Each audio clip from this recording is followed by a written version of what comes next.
I'm going to turn it over to Phil Tripp, who is the South by Southwest guru.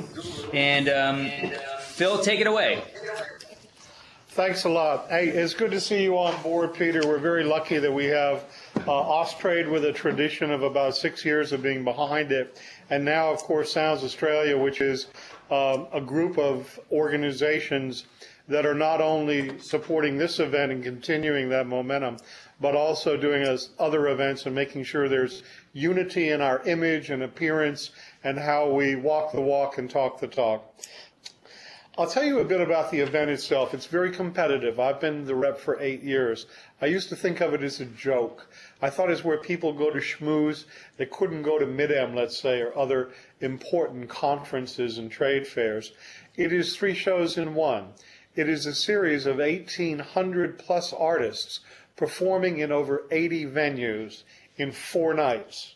There's a tremendous competition to get people in the door. You as an artist, if you don't do your work, or as a manager, and promote the hell out of your band, you're facing 70 other bands there that are all trying to get the same thing happening in the same hour you're performing. Performing?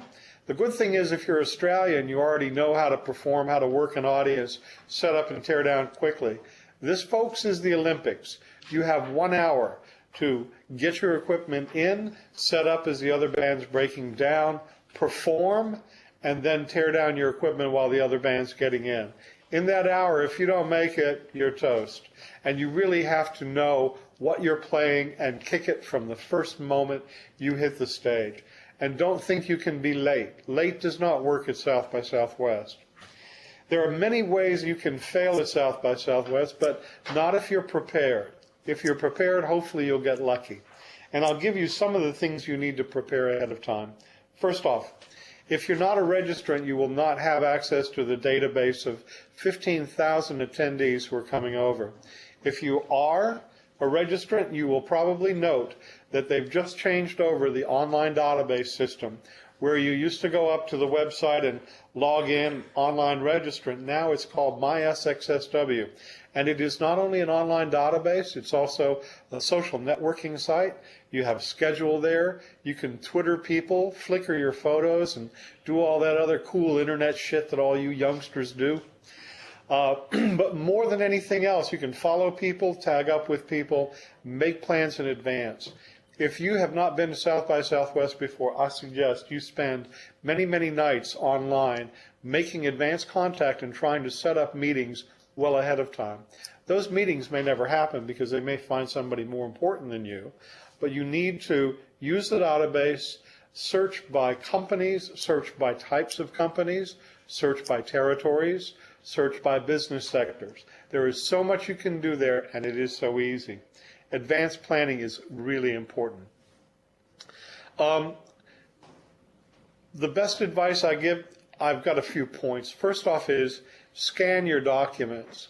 Have a computer, scan your documents, your passport, your tickets, and any other kind of documents, including the front and backs of your credit cards.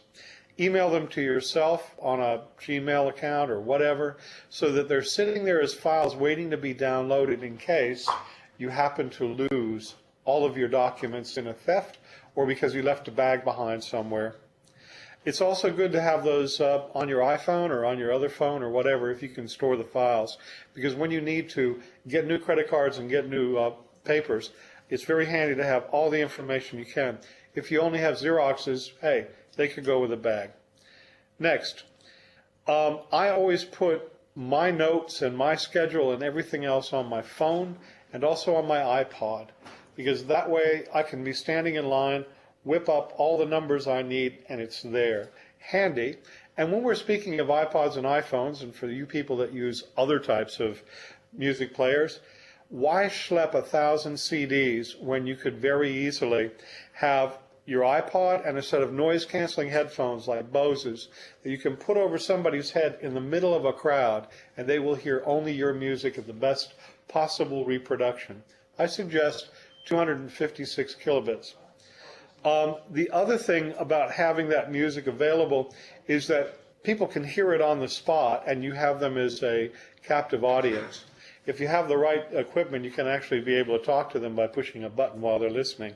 But the other thing you can do is take a USB thumb drive with you that has all your music in a couple of different formats, let's say, all of your photos, bios, and other things. So if you want to, you can actually plug it into somebody's computer and download it or upload it onto their computer on the spot.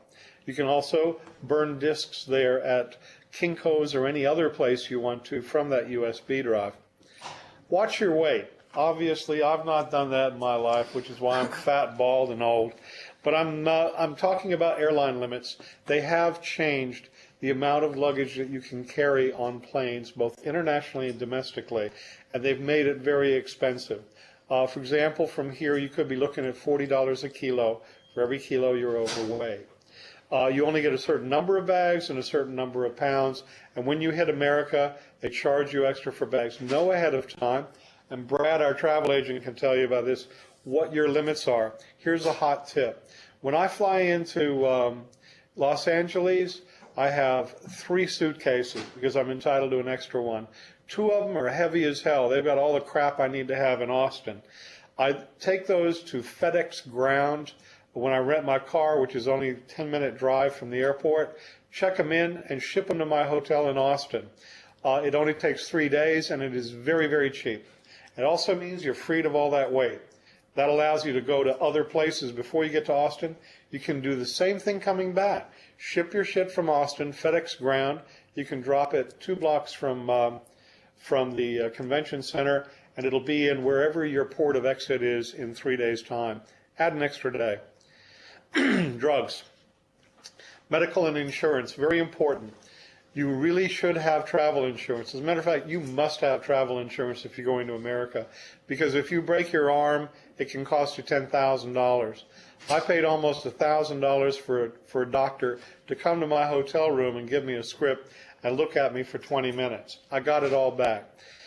If you have any kind of prescription drugs that you're taking, make sure you take the paperwork with you that shows what you're on and what scripts you have, because you may be asked to present that at immigration when you come in, or customs when you come in.